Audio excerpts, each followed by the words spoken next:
আমাদের না অনেকে গুলিয়ে যায় যে বিফোর বসবে না এগো বসবে। আজকের এই ভিডিওতে আমরা শিখব বিফোর কোথায় বসবে, এগো কোথায় বসবে। অনেকেই ইংরেজিতে বিফোর আর এগো ব্যবহার করতে গিয়ে কি করে গুলিয়ে ফেলে, যেটা আমারও হয়। দুটোই সময় বোঝায় কিন্তু ব্যবহার একেবারেই কিন্তু আলাদা। আজকের এই ভিডিওতে আমরা সহজ বাংলা ভাষায় শিখব বিফোর এবং এগো কখন কোথায় কিভাবে ব্যবহার করা হয়। আর আজকের ভিডিওটা দেখে নিলে তুমি আর জীবনে ভুলবে না বা ভুল হবে না। এগোর ব্যবহার কখন হয়?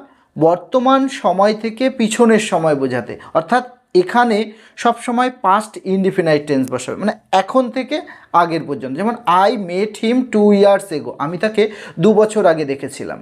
She left the house an hour ago, সে 1 ঘন্টা আগে বাড়ি থেকে বের হয়েছিল। মনে রাখতে হবে এগো মানেই এখন থেকে ব্যাক ইন টাইম, অর্থাৎ পিছনে।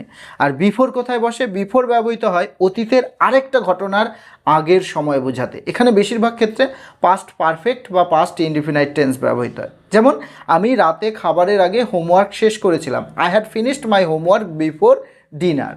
আমি পৌঁছানোর আগেই সে স্টেশন ছেড়ে চলে গিয়েছিল। He had left the station before I reached. তাই বিফোর মানে অন্য একটা পাস্ট ঘটনার আগে কিছু ঘটে গেছে এরকম বোঝাবে। তাহলে এগো আর বিফোরের কম্প্যারিজন বলতে গেলে এগো হচ্ছে টাইম, এখন থেকে কত আগে, আর বিফোর মানে পাস্ট ঘটনার আগের একটা সময়কে বোঝাবে। এখানে একটা জিনিস স্পষ্ট যে এগো মানে বর্তমান থেকে গণনা করা হবে সময়, আর বিফোর হচ্ছে পাস্টের কোনো ঘটনা বা কাজ, সেখান থেকে সময়টা গণনা করা হবে। কি করে মনে রাখবো?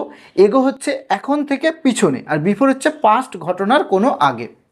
ছোট্ট ফর্মুলা যদি বলি, নাও থেকে এগো, পাস্ট থেকে বিফোর। তাহলে আজকে আমরা শিখলাম কি, এগোর ব্যবহার হয় বর্তমান থেকে পিছনের সময় বোঝাতে, আর বিফোর ব্যবহার হয় অন্য পাস্ট ঘটনার আগে বোঝাতে।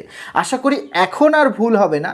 গ্রামারটিক্স সহজ বাংলায় শিখতে ভিডিওটা লাইক করো, শেয়ার করো আর সাবস্ক্রাইব করো অমিতের টিউশনকে।